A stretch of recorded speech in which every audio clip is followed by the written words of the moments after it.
شوہر کے مرنے کے بعد اس کا دوست گھر آیا تو ساس کہنے لگی کہ میرے بیٹے کے مرتے ہی تو چکر چلانے لگی، جبکہ وہ تو کاروبار میں منافع کے پیسے دینے آیا تھا۔ میری اور میرے بیٹے کی حالت دیکھ کر وہ سمجھ گیا کہ ہم پر یہاں ظلم ہو رہا ہے۔ اس نے ساس کو سمجھانا چاہا مگر ساس نے اسے دھکے دے کر گھر سے نکال دیا۔ ایک دن میرا بیٹا اچانک غائب ہو گیا۔ میں ہر جگہ ڈھونڈ کر تھک گئی، لیکن اگلی صبح میرے ہوش اڑ گئے کیونکہ میرا نام عائشہ ہے۔ میں اپنے امی ابو کے ساتھ رہتی تھی۔ ہمارے گھر کے حالات اتنے اچھے نہیں تھے، لیکن میری ماں نے میری پرورش بہت اچھے سے کی تھی۔ وہ ہمیشہ میرے لیے دعا کرتی تھی کہ مجھے بہت اچھا شوہر ملے، اور اماں کی دعا اللہ تعالیٰ نے سن لی تھی۔ میری شادی ایک بہت ہی اچھے گھر میں ہوئی تھی، کھاتے پیتے لوگ تھے۔ میرے شوہر کا نام رضوان تھا۔ وہ بہت ہی اچھا انسان تھا، میرا بہت خیال رکھتا تھا، میری چھوٹی چھوٹی باتوں کو بھی سمجھ جاتا تھا۔ اگر میں کبھی اداس ہوتی تو بغیر پوچھے سمجھ جاتا کہ مجھے کیا ہوا ہے۔ اس کا مزاج بہت ہی سیدھا تھا اور دل بہت ہی صاف تھا۔ میرا سسرال بھی پہلے دن سے ہی ٹھیک تھا۔ ہم گاؤں میں رہتے تھے اور رضوان باہر شہر میں کام کرتا تھا۔ شادی کے کچھ دن بعد ہی اس نے مجھ سے کہا تھا کہ میرا باہر جانے کا بالکل بھی دل نہیں ہے۔ میں تمہیں یہاں اکیلا چھوڑ کر نہیں جانا چاہتا، لیکن کام کرنا بھی ضروری ہے۔ گھر چلانے کے لیے باہر جانا میری مجبوری ہے۔ اس نے جب یہ بات کہی تو اس کی آنکھوں میں بھی اداسی تھی اور میری آنکھوں میں بھی آنسو تھے۔ میں چاہتی تھی کہ وہ نہ جائے، لیکن میں اس کی مجبوری سمجھتی تھی۔ اس نے جاتے وقت میرے سر پر ہاتھ رکھا اور کہا، جلدی لوٹوں گا، تم اپنا خیال رکھنا، اور پھر وہ چلا گیا۔ اس کے جاتے ہی جیسے گھر خالی خالی لگنے لگا۔ مجھے اس کی عادت ہو گئی تھی، صبح اٹھتے ہی اس کی آواز سننا، رات کو اس سے بات کرنا، اس کے بغیر سب سونا لگنے لگا۔ اس کے جانے کے بعد میں بہت پریشان رہنے لگی، لیکن اصلی پریشانی تو تب شروع ہوئی جب گھر والوں کا برتاؤ میرے ساتھ بدلنے لگا۔ پہلے جو لوگ ہنس کر بات کرتے تھے، اب وہی لوگ مجھے تانے دینے لگے۔ میری خالہ ہر بات پر ڈانٹتی تھی، نند ہر وقت کام بتاتی رہتی تھی، اور میرا جیٹھ مجھے ایسے دیکھتا تھا جیسے میں اس گھر کی بہو نہیں، نوکرانی ہوں۔ پورے دن میں گھر کا کام کرتی رہتی تھی۔ صبح سب سے پہلے اٹھتی، پانی بھرتی، جھاڑو لگاتی، برتن مانجتی، چولہا جلانے لگتی، سب کے لیے کھانا پکاتی، کپڑے دھوتی، جانوروں کو چارہ دیتی۔ پھر بھی کسی کو مجھ پر ترس نہیں آتا تھا۔ اگر کبھی تھک کر ذرا سی بیٹھ جاتی تو خالہ کہتی، ابھی سے تھک گئی ہو، کام کرنے آئی ہے یا آرام کرنے؟ اگر کبھی نمک زیادہ ہو جاتا تو مجھے بہت ڈانٹ پڑتی تھی۔ میں کئی بار روتی تھی، لیکن چپ چاپ آنسو پوچھ لیتی تھی، کیونکہ سننے والا کوئی نہیں تھا۔ میں رضوان سے بھی زیادہ کچھ نہیں کہہ پاتی تھی۔ وہ باہر کام کرتا تھا، وہ خود ہی پریشان رہتا تھا۔ میں اس کی پریشانی اور بڑھانا نہیں چاہتی تھی۔ جب بھی فون پر باتیں ہوتی وہ پوچھتا کہ سب ٹھیک ہے نا، اور میں کہہ دیتی کہ ہاں سب ٹھیک ہے۔ لیکن دھیرے دھیرے ہمارے درمیان بھی دوریاں آنے لگی تھی۔ وہ کبھی مجھ پر شک کرتا کہ میں اس سے ٹھیک سے بات کیوں نہیں کرتی، میں کبھی اس پر شک کرتی کہ وہ وہاں کس کے ساتھ رہتا ہوگا۔ ہم دونوں چھوٹی چھوٹی باتوں پر لڑنے لگے تھے، فون پر بحث ہو جاتی تھی، پھر کئی دن تک بات نہیں ہوتی تھی، لیکن پیار ختم نہیں ہوا تھا، بس حالات خراب تھے۔ اسی بیچ کچھ عرصے کے بعد ہماری زندگی میں ایک نئی خوشخبری آئی۔ مجھے پتہ چلا کہ میں ماں بننے والی ہوں۔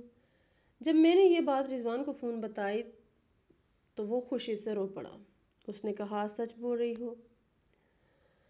میں نے ہنس کر کہا، ہاں سچ بول رہی ہوں۔ وہ بار بار کہہ رہا تھا کہ میں باپ بنوں گا، میں باپ بنوں گا۔ اس کی آواز میں اتنی خوشی تھی کہ میرا دل بھر آیا تھا۔ گھر میں بھی سب لوگ خوش ہو گئے تھے۔ خالہ جو ہر وقت ڈانٹتی تھی وہ بھی کچھ دن نرم پڑ گئی، نند بھی مسکرانے لگی۔ سب کو گھر میں آنے والے بچے کا انتظار تھا۔ سب سے بڑی بات یہ ہوئی کہ میرے اور رضوان کے درمیان پھر سے پیار بڑھ گیا۔ ہمارے جھگڑے ختم ہونے لگے۔ وہ روز فون کرتا اور میری خیریت پوچھتا، دوا لی یا نہیں، کھانا کھایا یا نہیں، حرام کیا ہے یا نہیں۔ میں بھی اس کے آنے کے دن گنتی رہتی تھی۔ پہلی بار مجھے لگا کہ شاید اب سب ٹھیک ہو جائے گا۔ میں پیٹ پر ہاتھ رکھ کر اپنے بچے سے باتیں کرتی تھی اور سوچتی تھی کہ یہ بچہ ہمارے ٹوٹتے رشتے کو جوڑ دے گا۔ دن دھیرے دھیرے گزرتے گئے۔ میں ہر درد پریشانی ہنس کر سہنے لگی کیونکہ مجھے پتا تھا کہ میرے اندر میری دنیا پلٹ رہی ہے۔ رضوان کچھ دنوں کی چھٹی لے کر میرے پاس آ گیا تھا۔ اسے دیکھ کر میری خوشی کا ٹھکانہ نہیں تھا۔ اس نے آتے ہی کہا کہ اب میں کہیں نہیں جاؤں گا، پہلے اپنے بچے کو گود میں لوں گا پھر جاؤں گا۔ ہسپتال کا دن آیا تھا، میں بہت درد میں تھی، لیکن رضوان ہر وقت میرے ساتھ کھڑا رہا، میرے ہاتھ پکڑے رہا، مجھے ہمت دیتا رہا۔ گھنٹوں کے درد کے بعد اللہ تعالیٰ نے مجھے ایک بیٹا عطا کیا۔ جب میں نے پہلی بار اسے دیکھا تو سارا درد بھول گئی۔ اس کا چھوٹا سا چہرہ، چھوٹی انگلیاں، بند آنکھیں، جیسے میری زندگی میں روشنی اتر آئی ہو۔ رضوان کی آنکھوں میں بھی آنسو تھے۔ اس نے اپنے بچے کو گود میں لیا اور بولا، یہ میرا بیٹا ہے۔ ہم نے مل کر اس کا نام فارس رکھا۔ فارس کے آنے سے جیسے ہماری دنیا بدل گئی تھی، گھر میں خوشیاں لوٹ آئی تھی۔ میں پورے دن اسے دیکھتی رہتی تھی۔ وہ روتا تو میں گھبرا جاتی تھی، وہ ہنستا تو میرا دل کھل اٹھتا تھا۔ رضوان بھی اسے سینے سے لگائے گھومتا رہتا تھا۔ لیکن خوشی کے وہ دن زیادہ لمبے نہیں چلے۔ کچھ عرصے کے بعد مجبوری پھر سامنے کھڑی ہو گئی۔ رضوان کو واپس کام پر جانا پڑا۔ اس نے کہا، جلدی لوٹ آؤں گا، اس بار زیادہ دن نہیں لگاؤں گا۔ میں اسے روکنا چاہتی تھی، لیکن گھر چلانے کے لیے اس کا جانا ضروری تھا۔ وہ فارس کو بار بار چوم کر گیا، مجھے سمجھا کر گیا اور پھر چلا گیا۔ اس کے جانے کے بعد میں اپنے بیٹے میں دل لگاتی تھی۔ میں اس کا بہت خیال رکھتی تھی، اسے وقت پر دودھ پلاتی، نہلاتی، گود میں سلانے لگی۔ اس کے بغیر ایک پل نہیں رہتی تھی۔ وہی اب میری دنیا تھا۔ میں رضوان کا انتظار بھی کرتی رہتی اور سوچتی تھی جب وہ آئے گا تو فارس کتنا بڑا ہو چکا ہوگا۔ ایک دن اچانک دوپہر میں فون آیا۔ میں اس وقت فارس کو گود میں لیے بیٹھی تھی۔ میں نے فون اٹھایا تو سامنے سے گھبرائی ہوئی آواز آئی کہ رضوان کا حادثہ ہو گیا ہے۔ میں کچھ پل چپ رہ گئی، جیسے کانوں نے سننے سے انکار کر دیا۔ پھر اگلی بات نے میری سانسیں روک دیں کہ اس حادثے میں اس کی جان چلی گئی ہے۔ جیسے ہی میں نے یہ سنا، میرے سر پر آسمان ٹوٹ پڑا۔ فون میرے ہاتھ سے چھوٹ گیا۔ فارس رونے لگا، لیکن میں پتھر کی بن گئی تھی۔ میری آنکھیں کھلی تھی پر دنیا اندھیری ہو گئی تھی۔ میرے کانوں میں صرف ایک ہی بات گونج رہی تھی، رضوان نہیں رہا، رضوان نہیں رہا۔ میں زور سے چیخی اور زمین پر گر پڑی۔ اس پر لگا جیسے میری زندگی وہیں ختم ہو گئی ہو۔ میں بیوہ ہو چکی تھی، میرا بیٹا باپ کے بغیر ہو چکا تھا اور میرا سہارا مجھ سے چھن چکا تھا۔ اس دن سے میری سانسیں تو چل رہی تھیں، لیکن زندگی رک سی گئی تھی۔ جب یہ بات سب کو پتہ چلی کہ رضوان اب اس دنیا میں نہیں رہا تو مجھے لگا کم از کم اس غم کی گھڑی میں گھر والے ساتھ دیں گے، لیکن میرے سسرال والوں نے تو انسانیت تک چھوڑ دی تھی۔ انہوں نے اس کے جنازے کو شہر سے گاؤں لانے تک سے منع کر دیا تھا۔ وہ کہنے لگے کہ ہمارے پاس اتنے پیسے نہیں ہیں، ہم اتنا خرچہ نہیں اٹھا سکتے۔ جس نے اس گھر کے لیے دن رات محنت کی، اسی بیٹے کے لیے ان کے پاس آخری بار خرچہ کرنے کو بھی دل نہیں تھا۔ یہ سن کر میرا کلیجہ پھٹ گیا تھا، لیکن اللہ تعالیٰ شاید سب دیکھ رہا تھا۔ رضوان کے دوست بہت اچھے نکلے۔ انہوں نے کہا، خرچے کی فکر مت کرو، سب ہم کریں گے۔ اور وہی لوگ میرے رضوان کو گھر لے کر آئے تھے۔ جس گاڑی میں اس کا جسم آیا تھا، اسے دیکھتے ہی میرے پاؤں کانپنے لگے۔ میں دوڑتی ہوئی باہر گئی۔ جب سفید کپڑے میں لپٹا اس کا چہرہ میں نے دیکھا تو میری آنکھوں سے آنسو اپنے آپ بہنے لگے۔ میں اس کے پاس بیٹھ گئی، اس کا چہرہ چھو کر رونے لگی۔ میں زور زور سے چلا رہی تھی، رضوان اٹھو، دیکھو میں آ گئی ہوں۔ تم نے کہا تھا نا کہ جلدی لوٹو گے، پھر ایسے کیوں لوٹے؟ میرا رونا دیکھ کر آس پاس کی عورتیں بھی رونے لگیں، لیکن میرا دکھ کوئی نہیں سمجھ سکتا تھا۔ میری دنیا اجڑ چکی تھی۔ جس آدمی نے مجھے پیار دیا تھا، وہی مجھ سے ہمیشہ کے لیے دور چلا گیا تھا۔ فارس بہت چھوٹا تھا، اسے سمجھ نہیں تھا، وہ بس لوگوں کو دیکھ کر رو رہا تھا۔ میں اسے سینے سے لگاتی اور پھر رضوان کو دیکھتی تو میرا دل پھٹ جاتا تھا۔ تجہیز و تکفین کا دن آیا، میں دور کھڑی سب دیکھ رہی تھی۔ آگ کے شعلوں میں میرا سہاگ جل رہا تھا، میرے سپنے جل رہے تھے، میرا سہارا چل رہا تھا۔ جب سب ختم ہو گیا تو میرے اندر بھی جیسے سب ختم ہو گیا تھا۔ اس رات میں ایک پل بھی نہیں سوئی، بس روتی رہی اور فارس کو سینے سے لگائے بیٹھی رہی۔ اگلے دن میں نے اپنی ماں سے کہا، اماں مجھے اپنے ساتھ گھر لے چلو، میں یہاں نہیں رہنا چاہتی، یہ لوگ بہت ظالم ہیں۔ اماں میری حالت دیکھ کر خود رو پڑی، لیکن وہ مجبور تھی۔ انہوں نے میرے سر پر ہاتھ رکھ کر کہا کہ بیٹا تو جانتی ہے ہمارے گھر کے حالات کیسے ہیں، ہم خود مشکل سے گزارا کرتے ہیں، تیرا اور بچے کا خرچہ کیسے اٹھائیں گے؟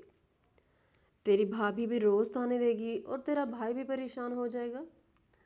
اماں کی بات سن کر میں چپ ہو گئی۔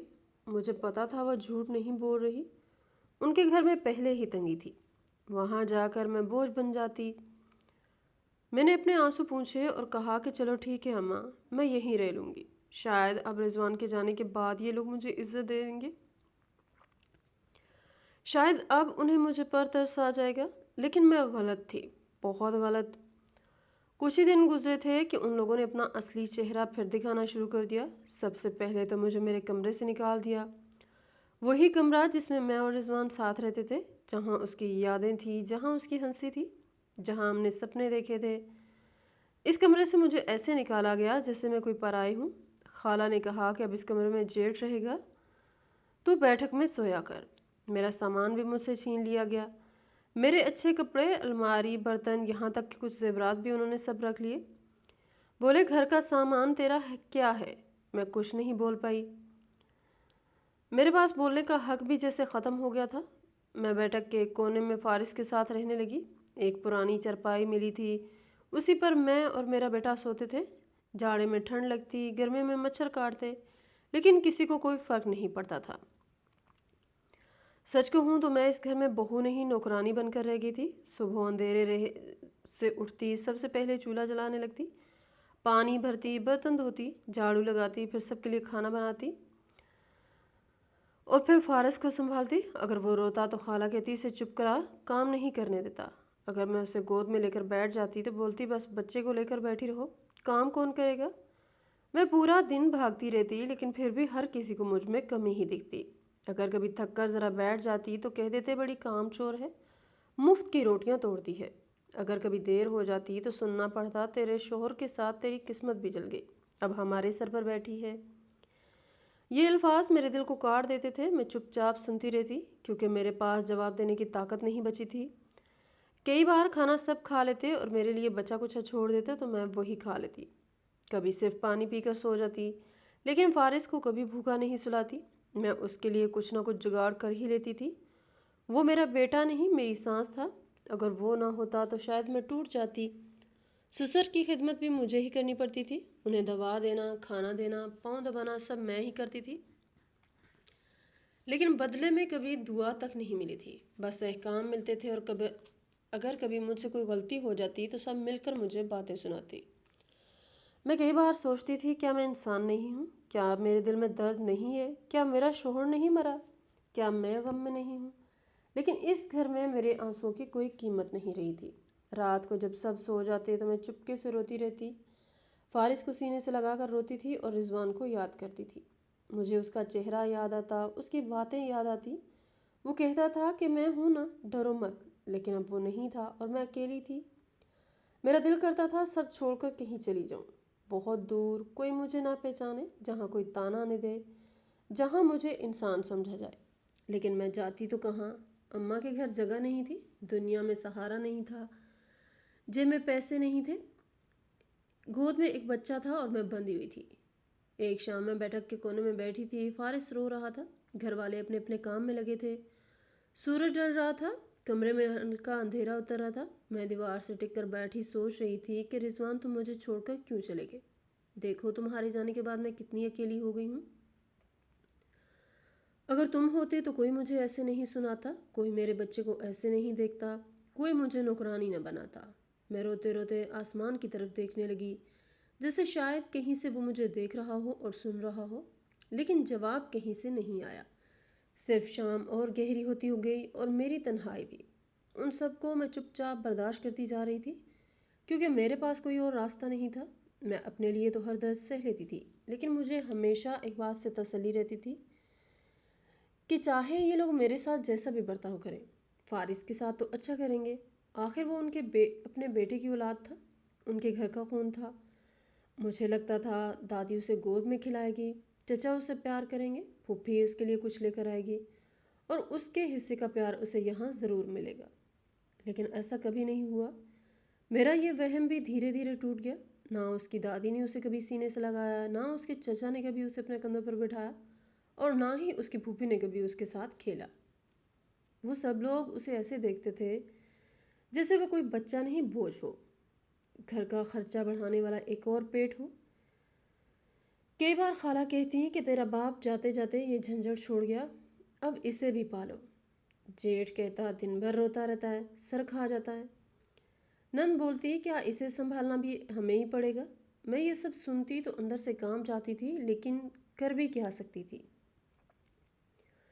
فارس چھوٹا تھا، اسے کچھ سمجھ نہیں آتا تھا، وہ معصوم تھا، ہر کسی کے پاس جاتا، پیار مانگتا تھا، کبھی دادی کی گود میں چڑھنے کی کوشش کرتا تو وہ جھٹک دیتی، کبھی چچا کے پیچھے پیچھے گھومتا تو وہ ڈانٹ دیتی، کبھی پھوپھی کے پاس کھلونے کی ضد کرتا تو وہ کہتی جا اپنی ماں کے پاس۔ میرے پاس فضول چیزوں کے لیے وقت نہیں ہے۔ میرا دل ہر بار ٹوٹ جاتا تھا، میں اسے گود میں اٹھا کر بہلا دیتی اور وہ کہتی بیٹا سب تم سے پیار کرتے ہیں، بس ابھی کام میں لگے ہیں۔ لیکن میں جانتی تھی کہ میں جھوٹ بول رہی ہوں۔ وہ گھر جس میں اسے سب سے زیادہ اپناپن ملنا چاہیے تھا، وہی اسے سب سے زیادہ ٹھکرایا جا رہا تھا۔ میں اپنے حصے کی روٹی کم کھا لیتی، لیکن اس کے لیے کچھ اچھا بنا دیتی۔ کبھی مٹی کا چھوٹا کھلونا بنا کر دیتی تھی، کبھی کپڑوں کے ٹکڑوں سے گیند بنا دیتی۔ وہ انہی چھوٹی چھوٹی چیزوں سے خوش ہو جاتا تھا۔ اس کی مسکراہٹ دے کر میں جی لیتی تھی، لیکن جب کوئی اسے تانا دیتا تو میرا کلیجہ کٹ جاتا تھا۔ ایک شام کی بات ہے، وہ باہر گلی میں کھیل رہا تھا، باقی بچوں کے ساتھ مٹی میں بھاگ رہا تھا، ہنس رہا تھا، میں اندر روٹی بنا رہی تھی۔ تبھی باہر شور ہوا، بچوں کے رونے چلانے کی آواز آئی۔ میرا دل دھک سے رہ گیا۔ میں ہاتھ پونچھ کر باہر نکلنے ہی والی تھی کہ اتنے میں اس کا چچا اسے بازو میں پکڑ کر اندر گھسیٹتا ہوا لایا۔ فارس ڈر کے مارے رو رہا تھا، اس کا چہرہ لال ہو گیا تھا۔ جیٹھ غصے میں چلا رہا تھا آج جس نے محلے کے بچے سے لڑائی کی ہے، بدتمیز کہیں کا۔ میں نے گھبرا کر کہا کہ بچہ ہے، سمجھا دیجیے۔ تبھی اس نے بغیر کچھ سوچے فارس کے گال پر زور کا تھپڑ مار دیا۔ آواز اتنی تیز تھی کہ میرا دل کانپ گیا۔ فارس وہیں سسک اٹھا، اس کی چھوٹی سی گردن ایک طرف جھٹک گئی اور وہ زور زور سے رونے لگا۔ میں بھاگ کر اس کے پاس گئی، لیکن میرے قدم وہیں رک گئے، کیونکہ جیٹھ مجھے گھور رہا تھا جیسے کہہ رہا ہو کہ اگر کچھ بولی تو تجھے بھی مار دوں گا۔ فارس روتا ہوا میرے پاس آیا اور میرے پیروں سے لپٹ گیا، پھر ٹوٹی ہوئی آواز میں بولا کہ انہوں نے مجھے مارا ہے۔ اس کی آنکھوں میں اتنے آنسو تھے کہ میں خود کو روک نہیں پائی۔ میں نے اسے فوراً گود میں اٹھا لیا اور سینے سے لگا لیا۔ اس کا چھوٹا سا جسم کانپ رہا تھا، وہ ہچکیاں لے رہا تھا، میں اس کے سر ہار پھیر رہی تھی اور خود اندر سے جلتی رہی۔ میرا من کر رہا تھا کہ زور سے چلاؤں اور کہوں کہ اسے ہاتھ لگانے والے تم کون ہوتے ہو؟ وہ بچہ ہے، غلطی ہو گئی تو پیار سے سمجھاتے، لیکن میری آواز جیسے کہیں کھو گئی تھی، میں کچھ نہ بول سکی، میں صرف اسے چپ کراتی رہی۔ جیٹھ جاتے جاتے بول گیا کہ سنبھال اپنے لونڈے کو ورنہ ٹھیک کر دوں گا۔ یہ سن کر میری آنکھوں میں آنسو آ گئے، لیکن میں نے سامنے نہیں بہنے دیے۔ فارس نے روتے روتے میرا چہرہ دیکھا، پھر میری آنکھوں میں دیکھنے لگا۔ اس کی نظریں سیدھی میری آنکھوں میں تھیں، جیسے وہ کچھ پوچھ رہا ہو، جیسے کہہ رہا ہو جب وہ مجھے مار رہے تھے تب تم کیوں نہیں بولی؟ تم نے مجھے کیوں نہیں بچایا؟ میں اس نظر کو آج تک نہیں بھولی، اس میں درد بھی تھا، حیرانی بھی تھی اور بھروسہ ٹوٹنے کی ہلکی سی چوٹ بھی تھی۔ میں اس کے سوال کا جواب دینا چاہتی تھی، میں کہنا چاہتی تھی کہ بیٹا میں کمزور نہیں ہوں، میں مجبور ہوں، میں ہر روز لڑتی ہوں، لیکن تیرے لیے زندہ ہوں۔ میں کہنا چاہتی تھی کہ اگر میں بولتی تو وہ تجھے اور مجھے دونوں کو مارتے۔ میں کہنا چاہتی تھی کہ تیری اماں اندر سے روز مرتی ہے لیکن باہر چپ رہتی ہے تاکہ تجھے اپنے پاس رکھ سکے، لیکن میں کچھ نہیں کہہ سکی۔ میرے پاس ان باتوں کا کوئی جواب نہیں تھا، میں نے بس اسے اور کس کر سینے سے لگا لیا اور روتے ہوئے کہا کہ کچھ نہیں بیٹا، میں ہوں نا۔ لیکن اس دن پہلی بار مجھے لگا کہ میں اس کے لیے بھی کافی نہیں ہوں۔ میں نہ اسے اچھا گھر دے پائی، نہ عزت، نہ حفاظت، نہ وہ بچپن جو اسے ملنا چاہیے تھا۔ اس رات وہ میرے سینے سے لگ کر سویا، لیکن سوتے سوتے بھی سسکتا رہا اور میں ساری رات جاگتی رہی، اس کے گال پر پڑے انگلیوں کے نشانات دیکھتی رہی اور سوچتی رہی کہ جس گھر میں باپ کا سایہ نہیں ہوتا وہاں بچے کتنی جلدی درد پہچاننا سیکھ جاتے ہیں اور اماں کتنی جلدی پتھر بننا سیکھ جاتی ہے۔ فارس اب دھیرے دھیرے بڑا ہو رہا تھا، اس کی باتیں بھی اب بدلنے لگی تھی۔ پہلے وہ صرف کھلونوں اور کھانے کی ضد کرتا تھا، لیکن اب اس کے ذہن میں سوال اٹھنے لگے تھے، ایسے سوال جن کا جواب میرے پاس ہوتے ہوئے بھی نہیں تھا۔ وہ کئی بار شام کو میرے پاس بیٹھ جاتا اور پوچھتا، اماں ابا کہاں ہیں؟ وہ ہمارے ساتھ کیوں نہیں رہتے؟ میں ہر بار کچھ پل کے لیے خاموش ہو جاتی، کیونکہ ایک چھوٹے بچے کو موت کیسے سمجھاتی۔ پھر میں آسمان کی طرف دیکھتی اور کہتی کہ بیٹا وہ اوپر ہیں اور ہمیں دیکھ رہے ہیں۔ فارس بھی فوراً آسمان کی طرف دیکھنے لگتا، پھر معصومیت سے پوچھتا کہ اگر وہ ہمیں دیکھ رہے ہیں تو ہمارے ساتھ نیچے کیوں نہیں آتے؟ مجھے ان کی بہت یاد آتی ہے۔ میں اس کے سر پر ہاتھ پھیرتی اور کہتی کہ بیٹا جو لوگ اچھے ہوتے ہیں نا وہ جلدی اوپر چلے جاتے ہیں، لیکن پریشان مت ہو، میں تمہارے پاس ہوں نا۔ وہ ہونٹ پھلا کر کہتا کہ مجھے ابا جان چاہیے، مجھے ان سے بات کرنی ہے، مجھے ان کے ساتھ سونا ہے، مجھے ان کے کندھے پر بیٹھنا ہے۔ اس کی بات سن کر میرا دل ٹوٹ جاتا تھا، میں اسے سینے سے لگا لیتی تھی۔ ایک دن اس نے غصے میں کہا، ان کے گھر والے بہت برے ہیں، وہ ہمیں بہت پریشان کرتے ہیں، میں ان سے شکایت کرنا چاہتا ہوں۔ میں اس کی آنکھوں میں آنسو دیکھ رہی تھی، اتنے چھوٹے بچے نے بھی گھر کا سچ سمجھ لیا تھا۔ میں نے خود کو سنبھالتے ہوئے کہا، بیٹا تم آسمان کی طرف دیکھ کر شکایت کرو، تمہارے ابا جان سب سنیں گے۔ اس دن کے بعد جب بھی کوئی اسے ڈانٹتا یا مجھے طعنہ دیتا، وہ باہر آنگن میں جا کر آسمان کی طرف دیکھتا اور بولنا شروع کر دیتا، ابا جان دادی نے مما کو پھر ڈانٹا، ابا جان چچا نے مجھے مارا، ابا جان پھوپھی نے مجھے کھانا نہیں دیا۔ اس کی وہ چھوٹی چھوٹی شکایتیں سن کر میرا کلیجہ پھٹ جاتا تھا۔ میں اسے دور سے دیکھتی رہتی اور چپکے سے روتی رہتی۔ پہلے میں صرف اپنا دکھ سہ رہی تھی، لیکن اب میرا بیٹا بھی دکھ پہچاننے لگا تھا۔ یہ بات مجھ سے برداشت نہیں ہوتی تھی۔ میں دوڑ کر اس کے پاس جاتی، اسے گلے لگا لیتی اور کہتی کہ بیٹا مت رو، میں ہوں نا۔ لیکن اندر سے مجھے پتا تھا صرف میرے ہونے سے اس کا درد کم نہیں ہو رہا تھا۔ ایک دن کی بات ہے، دوپہر کا وقت تھا، گھر کے سب لوگ اپنے اپنے کمروں میں تھے، گرمی بہت تھی۔ میں بیٹھک میں فارس کو سلا کر خود بھی اس کے پاس لیٹی تھی۔ رات بھر کام کرنے کی وجہ سے میری آنکھ لگ گئی تھی، تبھی شاید میری نند نے مجھے آواز لگا دی ہوگی کہ چائے بنا دو، لیکن مجھے سنائی نہیں دیا۔ میں گہری نیند میں تھی۔ کچھ دیر بعد اچانک میری آنکھ کھلی تو میں گھبرا کر اٹھی اور سیدھا باورچی خانے کی طرف گئی۔ وہاں دیکھا تو وہ خود چائے بنا رہی تھی اور بہت غصے میں تھی، چہرے پر ایسا غصہ جیسے میں نے بہت بڑا گناہ کر دیا ہو۔ میں نے ڈرتے ہوئے پوچھا، کیا ہوا؟ آپ اتنے غصے میں کیوں ہیں؟ وہ فوراً پلٹی اور بولی، تم کیا بہری ہو؟ میں نے کتنی دیر سے آواز دی تھی کہ چائے بنا دو، لیکن تمہیں میری آوازیں نہیں آئیں؟ اب میں تمہاری نوکرانی ہوں کیا؟ میں ہاتھ جوڑ کر کھڑی ہو گئی اور بولی کہ معاف کر دو، آنکھ لگ گئی تھی، کام کرتے کرتے تھک گئی تھی۔ میری بات پوری بھی نہیں ہوئی تھی کہ اس نے ابلتی ہوئی چائے کا پتیلا اٹھایا اور غصے میں میرے ہاتھ پر انڈھیل دیا۔ گرم چائے پڑتے ہی میری چیخ نکل گئی، ایسے لگا جیسے ہاتھ جل کر پھٹ گیا ہو۔ میں وہیں پیچھے ہٹ گئی، میری آنکھوں سے آنسو اپنے آپ نکلنے لگے، ہاتھ لال ہو گیا، جلن اتنی تیز تھی کہ میں کانپنے لگی۔ لیکن اس سے بھی زیادہ درد یہ تھا کہ اس نے یہ سب جان بوجھ کر کیا تھا۔ وہ مجھے گھورتے ہوئے بولی، اگلی بار آواز دوں تو بھاگ کر آنا، سمجھی؟ میں کچھ بول نہیں سکی، بس اپنے جلے ہاتھ کو پکڑ کر کھڑی رہی۔ تبھی میری نظر دروازے کی طرف گئی، وہاں فارس کھڑا تھا۔ اس نے یہ سب اپنی آنکھوں سے دیکھا تھا۔ اس کا چھوٹا سا چہرہ ڈر سے اتر گیا تھا، آنکھیں بھر آئی تھیں۔ وہ دھیرے دھیرے میرے پاس آیا اور بغیر کچھ کہے میرا دوسرا ہاتھ پکڑ لیا، پھر مجھے کمرے کی طرف لے جانے لگا جیسے کوئی بڑا انسان چھوٹے کو سنبھال رہا ہو۔ میں اس کے پیچھے پیچھے چلی گئی۔ کمرے میں پہنچ کر اس نے مجھے چارپائی پر بٹھایا اور بولا، اماں آپ کو کیوں مارا اس نے؟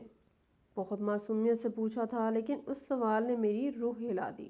میں چاہتی تھی کہ کہہ دوں کہ ہاں بیٹا انہوں نے مارا ہے، وہ برے ہیں، وہ ہمیں ستاتے ہیں، لیکن میں نہیں چاہتی تھی کہ اس کے چھوٹے سے دل میں نفرت بھر جائے۔ میں نہیں چاہتی تھی کہ وہ اتنی چھوٹی عمر میں رشتوں سے نفرت کرنا سیکھ جائے۔ اسی لیے میں نے درد چھپا کر کہا کہ نہیں بیٹا، انہوں نے مجھے نہیں مارا، چائے غلطی سے گر گئی۔ فارس نے میری آنکھوں میں دیکھا جیسے اسے یقین ہی نہ ہوا ہو، پھر بولا، جھوٹ بول رہی ہیں، میں نے دیکھا ہے اس نے ڈالی تھی۔ میں چپ ہو گئی۔ اس نے میرے جلے ہاتھ پر دھیرے سے پھونک ماری اور بولا درد ہو رہا ہے کیا؟ اس پل میں ٹوٹ گئی۔ ایک چھوٹا بچہ مجھے سنبھال رہا تھا۔ میں نے روتے ہوئے اسے سینے سے لگا لیا اور بولا اماں ہم یہاں سے کہیں دور چلیں، میں کسی کو آپ کو مارنے نہیں دوں گا۔ اس کی یہ بات سن کر میں اور زیادہ رونے لگی۔ میں نے کہا کہ ہاں بیٹا ایک دن ضرور جائیں گے، لیکن سچ یہ تھا کہ مجھے خود نہیں پتا تھا کہ کہاں جائیں گے۔ اس دن فارس نے میرے ہاتھ پر گیلا کپڑا رکھا، بار بار پوچھتا رہا اب ٹھیک ہے کیا؟ میں اسے دیکھتی رہی اور سوچتی رہی کہ جس بچے کو کھلونوں سے کھیلنا چاہیے وہ درد پر پھونک مارنا سیکھ گیا ہے۔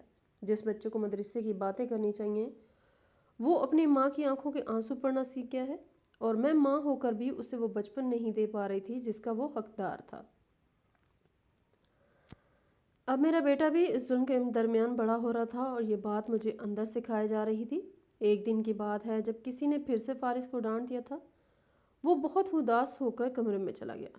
میں اس وقت آنگن میں برتن دھو رہی تھی۔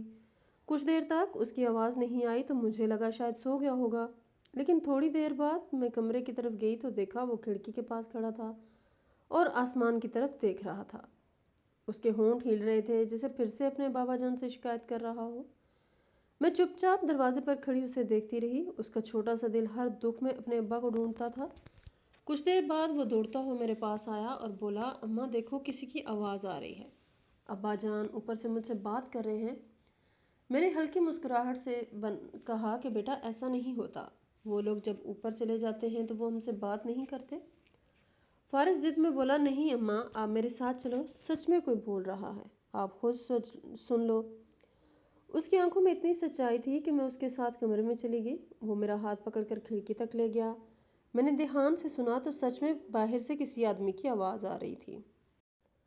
پہلے تو مجھے لگا شاید میرا وہم ہے۔ ایک پل کو دل نے چاہا کہ کہیں سچ میں رضوان ہی نہ ہو، کہیں وہ لوٹ آیا ہو، لیکن اگلے ہی پل میں نے خود کو سنبھالا۔ باہر جا کر دیکھا تو سامنے دیوار کے پاس ایک اجنبی آدمی کھڑا تھا۔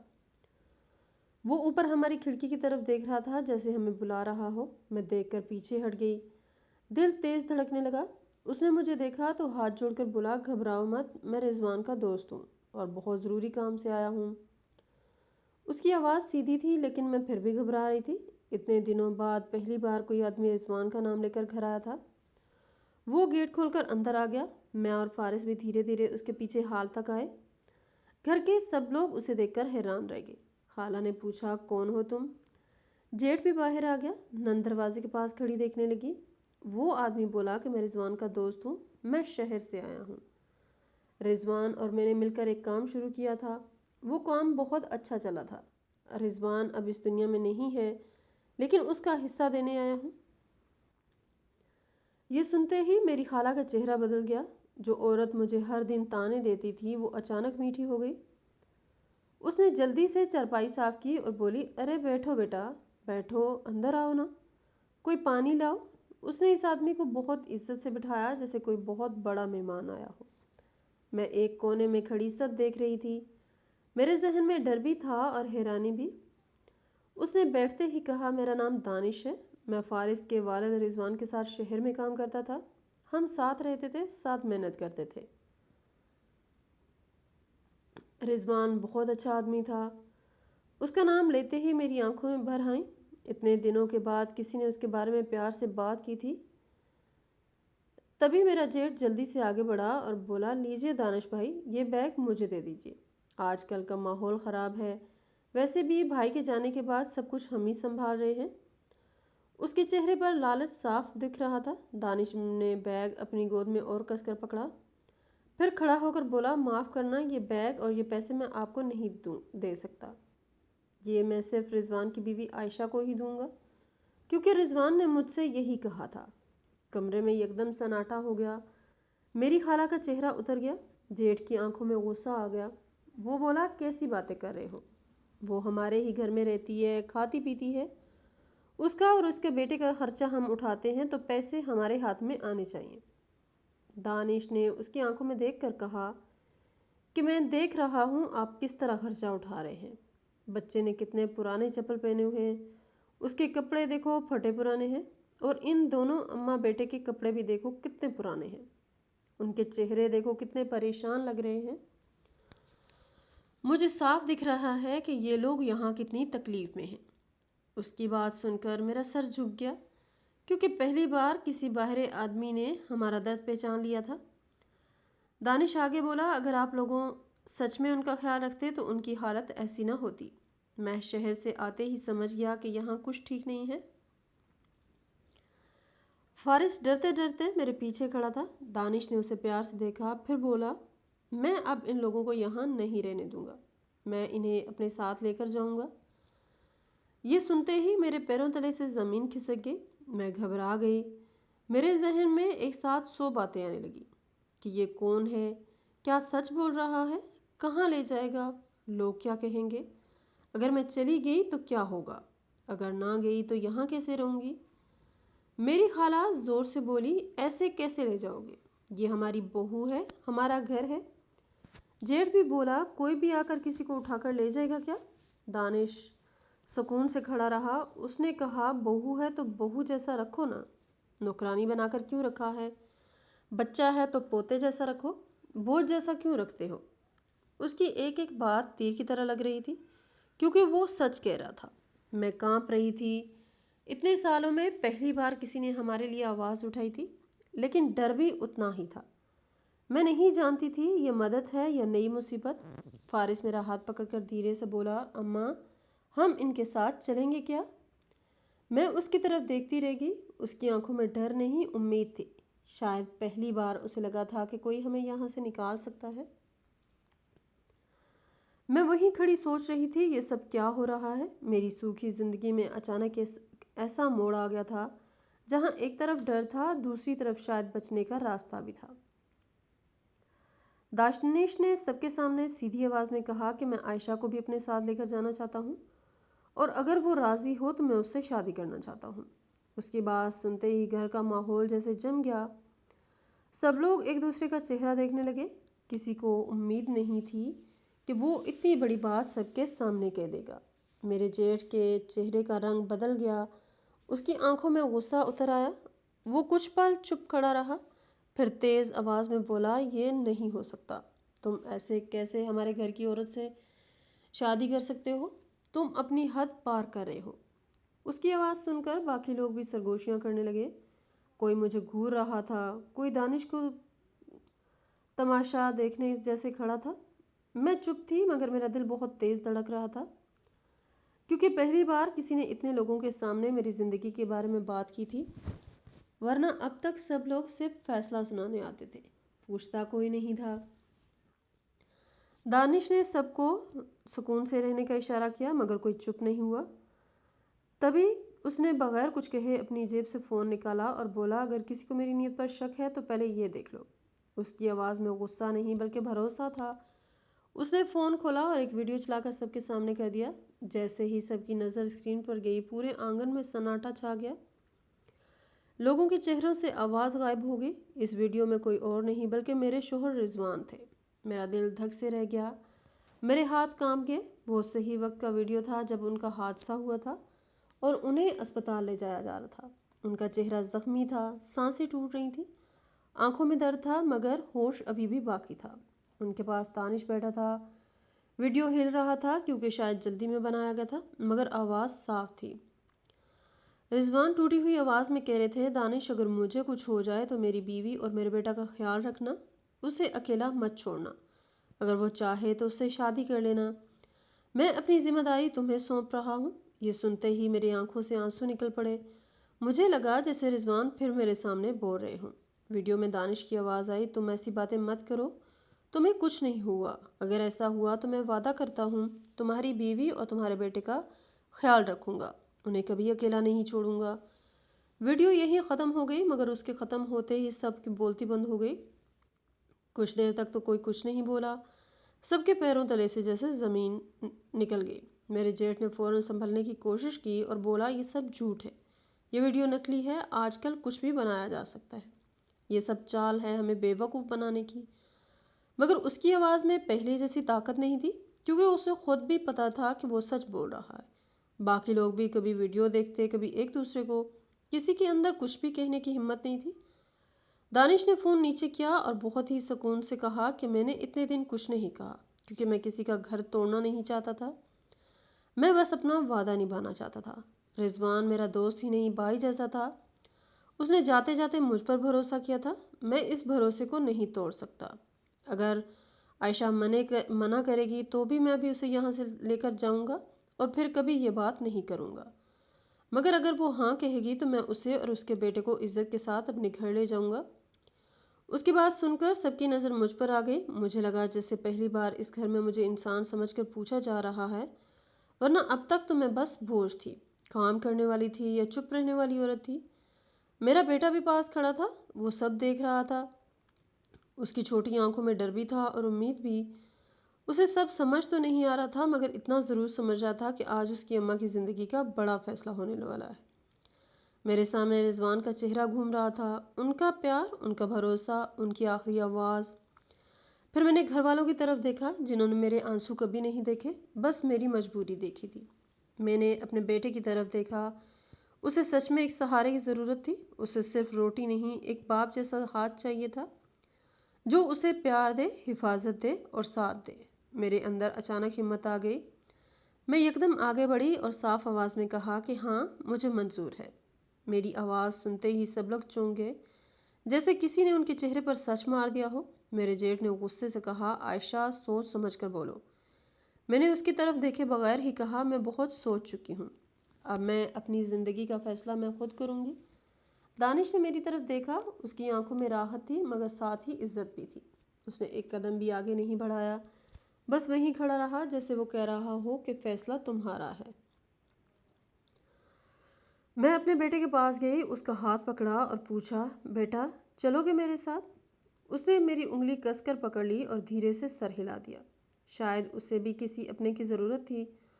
ہم دونوں اندر گئے، میں نے اپنا تھوڑا سا سامان اٹھایا، کچھ کپڑے، بیٹے کی کتابیں اور رضوان کی ایک تصویر، بس یہی تو میری دنیا تھی۔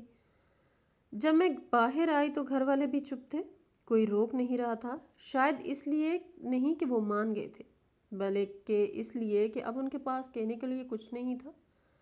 دانش آگے بڑھا، اس نے میرا سامان لیا مگر بہت ادب سے، جیسے کوئی ذمہ داری اٹھا رہا ہو، حقداری سے نہیں۔ ہم نے گھر کی دہلیز پار کی تو میرا دل بھر آیا۔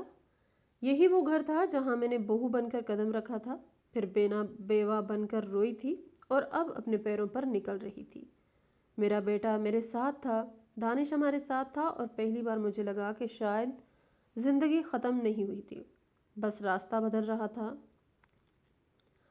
ہم دونوں اس کا ہاتھ پکڑے اس کے ساتھ چل دیے۔ پیچھے بہت لوگ کھڑے تھے مگر میں نے مڑ کر نہیں دیکھا، کیونکہ کچھ دروازے پیچھے چھوڑ دینا ہی اچھا ہوتا ہے۔ آگے راستہ لمبا تھا مگر پہلی بار ڈر کم اور امید زیادہ تھی۔ دانش نے اس دن سب کے سامنے جو بات کہی تھی، اس نے میری پوری زندگی کا راستہ بدل دیا تھا۔ اس نے صاف کہہ دیا تھا کہ وہ مجھے اور فارس کو اس گھر میں اب اور نہیں رہنے دے گا، جہاں ہمیں روز ذلیل کیا جاتا تھا، جہاں مجھے نوکرانی سمجھا جاتا تھا اور میرے بچے کو بوجھ کہا جاتا تھا۔ پہلے تو گھر والوں نے بہت مخالفت کی، خالہ چلائیں، جیٹھ غصے میں آگ بگولا ہو گیا، نن تانے دینے لگی۔ سب لوگ کہنے لگے کہ کوئی باہر کا آدمی آ کر کیسے ہماری بہو کو لے کر جا سکتا ہے، لیکن دانش بالکل سکون سے کھڑا تھا۔ اس نے ایک بات کا جواب دیا، اس نے کہا کہ بہو کو بہو کی طرح رکھتے تو آج مجھے بولنا نہیں پڑتا۔ بچہ اگر اس گھر کا خون ہے تو اس کے پیروں میں پھٹے چپل کیوں ہیں؟ اس کی اماں کے بدن پر پرانے کپڑے کیوں ہیں؟ ان دونوں کے چہرے اتنے اداس کیوں ہیں؟ اس کی باتیں سن کر سب چپ ہو گئے، کیونکہ سچ کے سامنے کسی کے پاس جواب نہیں تھا۔ پھر معاملہ عدالت تک گیا، تاکہ بعد میں مجھے کوئی واپس کھینچنے کی کوشش نہ کرے، کوئی جھوٹا الزام نہ لگائے، کوئی فارس پر حق جتا کر ہمیں پھر دکھ نہ دے۔ کئی دن بھاگ دوڑ چلی، کاغذات بنے، گواہی ہوئی، باتیں ہوئیں۔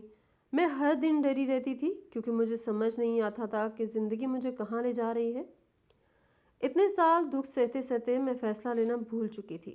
پھر ایک دن دانش نے مجھ سے کہا کہ اگر تم چاہو تو میں تم سے شادی کرنا چاہتا ہوں، تاکہ تمہیں اور فارس کو معاشرے میں عزت سے جگہ ملے، تمہارے اوپر کوئی انگلی نہ اٹھائے۔ بہت دیر تک چپ رہی، میرے اندر طوفان چل رہا تھا، ایک طرف ماضی تھا، دوسری طرف مستقبل۔ میں رضوان کی یادوں سے بھری ہوئی تھی، لیکن فارس کے لیے مجھے ایک سہارے کی ضرورت بھی تھی۔ آخر میں نے ہاں کہہ دیا۔ شادی بہت سادگی سے ہوئی، نہ ڈول تھا، نہ بینڈ تھا، نہ بھیڑ، نہ دکھاوا، بس کچھ گواہ تھے، کچھ ضروری لوگ تھے، کچھ کاغذات تھے اور 2 زندگیاں تھیں جو ٹوٹی ہوئی حالت میں ایک نئے راستے پر قدم رکھ رہی تھیں۔ شادی کے بعد اس نے کہا کہ ہم شہر میں ہی رہیں گے، وہی میرا کام ہے اور وہی نہیں شروعات آسان ہوگی۔ میں چپ چاپ اس کے ساتھ چل دی۔ تھوڑی دیر بعد ہم اس کے گھر پہنچے۔ گھر چھوٹا سا تھا لیکن بہت ہی صاف ستھرا۔ دروازے پر ایک گملہ رکھا تھا۔ اندر آتے ہی مجھے سب سے پہلے جو چیز محسوس ہوئی وہ سناٹا نہیں، سکون تھا۔ وہاں کوئی تانے نہیں تھے، کوئی چلانے والا نہیں تھا، کوئی گھورنے والی نظریں نہیں تھی۔ پہلی بار مجھے لگا کہ گھر 4 دیواریوں سے نہیں، ماحول سے بنتا ہے۔ اس رات میں کمرے کے ایک کونے میں بیٹھی بہت دیر تک سب دیکھتی رہی۔ فارس تھک کر سو گیا تھا۔ دانش باورچی خانے میں میرے لیے پانی رکھ رہا تھا اور میں سوچ رہی تھی کیا سچ میں میری زندگی بدل گئی ہے۔ کچھ دیر کے بعد میں نے ہمت کی اور اس کے پاس جا کر کہا، مجھے تم سے ایک بات کہنی ہے۔ اس نے مسکرا کر کہا کہ ہاں بولو۔ میں نے کانپتی آواز میں کہا، جو جگہ میرے دل میں میری زندگی میں رضوان کی تھی وہ میں کبھی کسی کو نہیں دے سکتی۔ میں تمہاری بہت عزت کرتی ہوں لیکن سچ یہی ہے۔ میری بات سن کر اس نے ذرا بھی برا نہیں مانا، نہ ناراض ہوا، نہ تانا دیا۔ اس نے بہت ہی آرام سے کہا کہ تم پریشان مت ہو، ضروری نہیں کہ ہم میاں بیوی کی طرح ہی رہیں، ہم اچھے دوست کی طرح بھی رہ سکتے ہیں۔ رشتہ صرف نام سے نہیں، بھروسے اور عزت سے بنتا ہے۔ اس کی یہ بات سن کر میری آنکھوں سے آنسو نکل آئے۔ میں نے اتنے سالوں میں پہلی بار خود کو کسی کے سامنے محفوظ محسوس کیا۔ اس پل میرے دل میں اس کے لیے عزت اور زیادہ بڑھ گئی تھی۔ دھیرے دھیرے دن گزرنے لگے تھے۔ میرا اب ایک نیا گھر بن چکا تھا جہاں میں اپنے من سے سانس لے سکتی تھی۔ صبح اٹھتی تو ڈر نہیں ہوتا تھا کہ کوئی چلائے گا۔ میں آرام سے باورچی خانے میں جاتی، چائے بناتی، کھانا پکاتی، دانش کے لیے ڈبہ تیار کرتی اور ہر صبح وہ کہتا کہ جلدی مت کرو، آرام سے کرو۔ اگر میں کہتی کہ دیر ہو جائے گی تو وہ ہنس کر کہتا، دیر ہو جائے تو ہو جائے لیکن تم پریشان مت ہوا کرو۔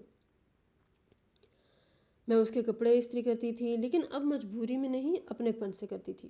وہ کبھی کبھی خود بھی اپنے کپڑے تیار کر لیتا اور کہتا تم بھی بیٹھ جاؤ، میں کر لوں گا۔ مجھے حیرانی ہوتی تھی کہ کوئی آدمی ایسا بھی ہو سکتا ہے جو عورت کو انسان سمجھے۔ فارس بھی دھیرے دھیرے بدلنے لگا۔ پہلے وہ ہر آواز میں ڈر جاتا تھا، کوئی دروازہ زور سے بند ہو جائے تو سہم جاتا تھا، لیکن اب وہ کھل کر کھیلنے لگا تھا۔ اس کی ہنسی گھر میں گونجنے لگی تھی۔ دانش اسے مدرسے میں داخل کروانے لے گیا، نئے کپڑے دلائے، بیگ دلایا، جوتے دلائے۔ جب فارس پہلی بار وردی پہن کر آیا تو میں اسے دیکھتی رہ گئی۔ میری آنکھیں بھر آئیں کیونکہ مجھے لگا میرا بچہ آخر اب بچوں جیسی زندگی جی پائے گا۔ شام کو دانش اکثر اسے باہر لے جاتا، کبھی پارک، کبھی بازار، کبھی مال، کبھی آئس کریم کھلانے، کبھی فلم دکھانے، کبھی کھلونوں کی دکان پر۔ وہ لوٹ کر بھاگتا وہ میرے پاس آتا اور ایک سانس میں سب بتانے لگا۔ اماں آج دانش ابا مجھے مال لے کر گئے، اماں آج انہوں نے مجھے باہر کھانا کھلایا، اماں آج چاکلیٹ دلائے، اماں آج مجھے جھولے پر بٹھایا، اماں آج فلم دکھائے۔ میں اسے سنتی رہتی اور مسکراتی رہتی۔ اس کا چہرہ چمکنے لگا تھا۔ وہ بچہ جو پہلے آسمان کی طرف دیکھ کر شکایتیں کرتا تھا اب زمین پر کھڑے ہو کر خوشیاں گنتا تھا۔ ایک دن اس نے اچانک دانش کو ابا کہہ دیا۔ پہلے تو وہ خود رک گیا جیسے اسے ڈر لگا ہو کہ کہیں میں نے غلط تو نہیں کہہ دیا، لیکن دانش نے فوراً اسے گود میں اٹھا لیا اور ہنس کر کہا، پھر سے بولو۔ فارس نے مسکرا کر کہا، ابا۔ اس دن دانش کی آنکھوں میں نمی تھی۔ اس نے اسے سینے سے لگا لیا۔ میں دروازے پر کھڑی یہ سب دیکھ رہی تھی اور میرے دل میں کچھ پگھل رہا تھا۔ مجھے لگا کہ شاید اوپر کہیں رضوان بھی یہ دیکھ کر سکون میں ہوگا کہ اس کا بیٹا اب اکیلا نہیں ہے۔ دانش نے کبھی فارس کو پرایا نہیں سمجھا۔ جب فارس بیمار پڑتا تو وہ رات رات بھر جاگتا، دوا دیتا، ماتھا چھوتا، ڈاکٹر کے پاس لے کر جاتا، ہوم ورک کرواتا، اس کے ساتھ کھیلتا، ہار جائے تو جان بوجھ کر ہار مان لیتا تاکہ فارس خوش ہو جائے۔ عید آتی تو سب سے پہلے فارس کے کپڑے خریدتا، مدرسے میں کوئی پروگرام ہو تو چھٹی لے کر پہنچتا۔ میں یہ سب دیکھتی اور سوچتی کہ خون کا رشتہ ہی نہیں سب کچھ ہوتا، دل کا رشتہ اس سے بڑا ہوتا ہے۔ میرے اندر بھی دھیرے دھیرے تبدیلی آنے لگی۔ اب میں بھی رضوان کو نہیں بھولی تھی، نہ کبھی بھول سکتی تھی۔ اس کی یادیں میرے ساتھ تھیں، لیکن میں نے یہ سمجھنا شروع کیا کہ کسی کو یاد رکھنا اور کسی دوسرے کی اچھائی کو اپنانا دونوں ساتھ ہو سکتے ہیں۔ زندگی ایک انسان کے جانے پر ختم نہیں ہوتی، حالانکہ اس وقت ایسا ضرور لگتا ہے۔ میں اب دانش سے کھل کر بات کرنے لگی تھی، اس کے کام کے بارے میں پوچھتی، وہ دن کے بارے میں پوچھتا، اگر میں اداس ہوتی تو سبب پوچھتا، اگر میں چپ رہتی تو کہتا کہ جب دل ہو تب بتانا، مجبوری نہیں ہے۔ کئی رات ہم تینوں ساتھ بیٹھ کر کھانا کھاتے، فارس بیچ میں بیٹھ کر مدرسے کی باتیں کرتا، دانش ہنستا تو میں انہیں دیکھتی رہتی اور سوچتی یہی تو گھر ہوتا ہے، جہاں ڈر نہیں ہوتا، جہاں آوازیں اونچی نہیں ہوتی، جہاں بچے کی ہنسی دبتی نہیں، جہاں عورت کی عزت ہوتی ہے۔ ایک دن میں باورچی خانے میں کام کر رہی تھی، دانش پیچھے سے بولا، اب بھی تمہیں لگتا ہے تم اکیلی ہو؟ میں نے پلٹ کر اسے دیکھا اور پہلی بار دل سے کہا کہ نہیں، اب نہیں۔ اس نے کچھ نہیں کہا، بس مسکرا دیا۔ اس چھوٹی سی مسکراہٹ میں اتنا اپناپن تھا کہ میرے دل کا بہت سارا درد وہیں ہلکا ہو گیا۔ میں اب سمجھ چکی تھی کہ ہر آدمی ایک جیسا نہیں ہوتا، ہر رشتہ دکھ دینے والا نہیں آتا۔ کچھ لوگ زندگی میں دیر سے آتے ہیں لیکن ٹوٹے ہوئے حصوں کو جوڑ جاتے ہیں۔ دانش میرے لیے پہلے سہارا بنا، پھر دوست بنا، پھر گھر کا حصہ بن گیا، اور میں بھی دھیرے دھیرے پھر سے جینا سیکھ گئی۔ اب رات کو جب ہم سب سوتے تو ڈر نہیں ہوتا تھا کہ صبح کیسی ہوگی، اب صبح کا انتظار ہوتا تھا کہ زندگی اب بوجھ نہیں ہے، امید لگنے لگی تھی۔ اور اتنے سالوں بعد پہلی بار مجھے لگا تھا کہ شاید قسمت نے میرے لیے بھی تھوڑی سی خوشی بچا کر رکھی تھی۔ ایک دن کی بات ہے، شام کا وقت تھا، میں باورچی خانے کے کام ختم کر کے ہال میں آئی تو دیکھا دانش اور فارس دونوں فرش پر بیٹھے تھے۔ فارس نے اپنی کتابیں ایک طرف پھینک رکھی تھی اور دانش اسے کہانی سنا رہا تھا۔ کبھی آواز بدل کر بولتا، کبھی کسی بادشاہ کی طرح ہاتھ ہلاتا، کبھی عفریت بن کر ڈراتا، تو فارس ہنس ہنس کر لوٹ پوٹ ہو رہا تھا۔ وہ بار بار اسے ابا کہہ رہا تھا اور دانش ہر بار جواب میں اسے گدگدی کر دیتا تھا۔ کمرے میں اتنی پیاری ہنسی گونج رہی تھی کہ میرا دل بھر آیا۔ میں کچھ پل دروازے پر کھڑی انہیں دیکھتی رہی اور سوچتی رہی کہ یہ وہی بچہ ہے جو کبھی اکیلا کھڑکی پر کھڑا ہو کر آسمان سے اپنا ابا ڈھونڈتا تھا، اور آج وہی بچہ ہنستے ہوئے اپنے نئے ابا کی گود میں کھیل رہا ہے۔ اس پل مجھے گہرائی سے احساس ہوا کہ سچ میں دانش نے ہمارے لیے جو کیا ہے وہ کوئی نہیں کر سکتا تھا۔ اس نے صرف ہمیں گھر نہیں دیا، اس نے ہمیں ٹوٹی ہوئی زندگی سے نکال کر جینا سکھایا ہے۔ اس نے میرے بیٹے کو بچپن لوٹایا تھا، مجھے عزت دی تھی اور اس گھر کو گھر بنایا تھا۔ میں دھیرے دھیرے ان کے پاس گئی۔ فارس بھاگ کر میرے گلے لگا اور بولا، اماں ابا بہت مزیدار کہانی سنا رہے ہیں۔ میں نے مسکرا کر کہا، اچھا پھر تم سنو۔ میں دانش کے پاس بیٹھ کے، وہ مجھے دیکھ کر مسکرایا۔ اس کی آنکھوں میں وہی اپناپن تھا جس نے پہلی بار مجھے سہارا دیا تھا۔ کچھ پل میں اسے دیکھتی رہی، پھر دل کی بات اپنے ہونٹوں پر آ گئی۔ میں نے دھیمی آواز میں کہا، دانش میں تمہیں کچھ کہنا چاہتی ہوں۔ اس نے ہنس کر کہا، کہو۔ میں نے کہا، میں سچ میں اب پوری طرح تمہاری ہو چکی ہوں، مجھے سچ میں تم سے پیار ہو گیا ہے، تم بہت ہی اچھے ہو۔ میری بات سنتے ہی وہ کچھ پل چپ رہ گیا، جیسے اسے یقین ہی نہ ہوا ہو۔ پھر اس کے چہرے پر ایسی خوشی آئی جسے میں آج تک نہیں بھول سکتی۔ اس کی آنکھیں بھر آئیں، اس نے دھیرے سے میرا ہاتھ پکڑا اور بولا، بس یہی سننا چاہتا تھا، میں اتنے دن سے تمہارے دل کا انتظار کر رہا تھا۔ اس دن کے بعد جیسے ہماری زندگی اور بھی بدل گئی، ہمارے درمیان جو عزت تھی میں اس میں اب کھلا پیار بھی شامل ہو گیا تھا۔ ہم دونوں ایک دوسرے کے اور قریب آ گئے تھے۔ اب میں اسے بغیر جھجک بات کرتی تھی، اپنے ڈر، اپنے خواب سب بتاتی تھی۔ وہ بھی مجھے ہر بات میں ساتھ رکھتا تھا۔ ہم ساتھ بیٹھ کر آنے والے دنوں کی باتیں کرتے تھے، گھر کے خرچے سے لے کر بچوں کی پڑھائی تک ہر بات مل کر سوچتے تھے۔ میں کئی بار اس سے کہتی، سچ میں مجھے اب لگتا ہے کہ میں پوری طرح پوری ہو چکی ہوں، تمہارے آنے سے میری زندگی بدل گئی ہے۔ پہلے میں صرف جی رہی تھی، اب میں خوش ہو کر جی رہی ہوں۔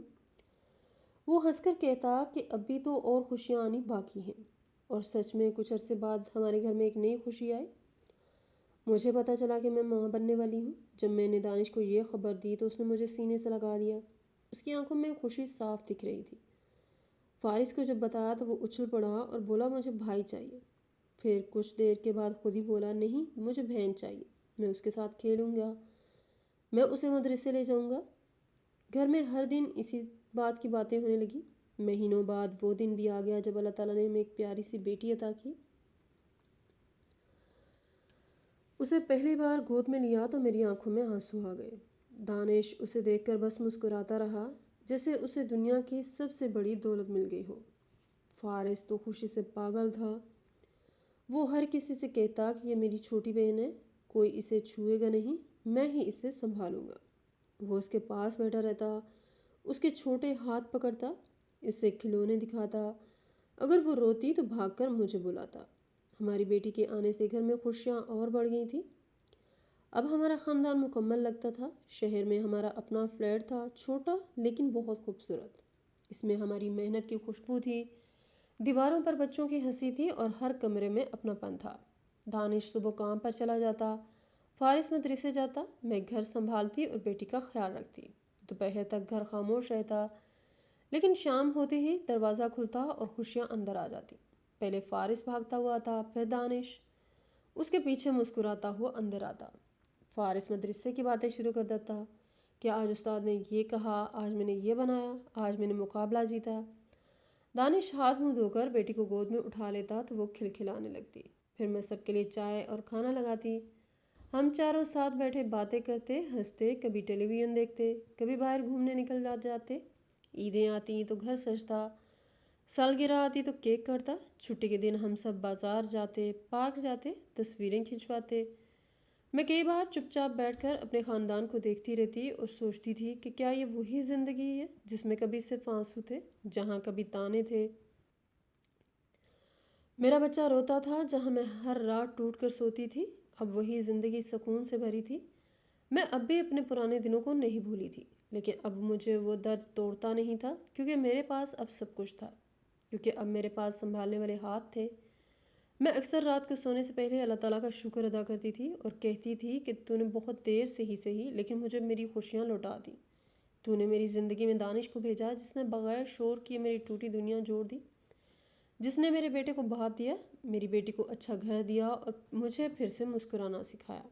کئی بار میں بالکنی میں کھڑی شہر کی روشنی دیکھتی اور پیچھے کمرے میں آتی، بچوں کی آوازیں سنتی تو من بھر آتا۔ میں سوچتی کہ انسان کتنا بھی ٹوٹ جائے، اگر صحیح وقت پر صحیح ہاتھ مل جائے تو وہ پھر سے کھل سکتا ہے۔ میری زندگی اب اپنے خاندان کے ساتھ بہت سکون میں کٹ رہی تھی۔ اب مجھے کسی سے ڈر نہیں تھا، کسی تانے کا دکھ نہیں۔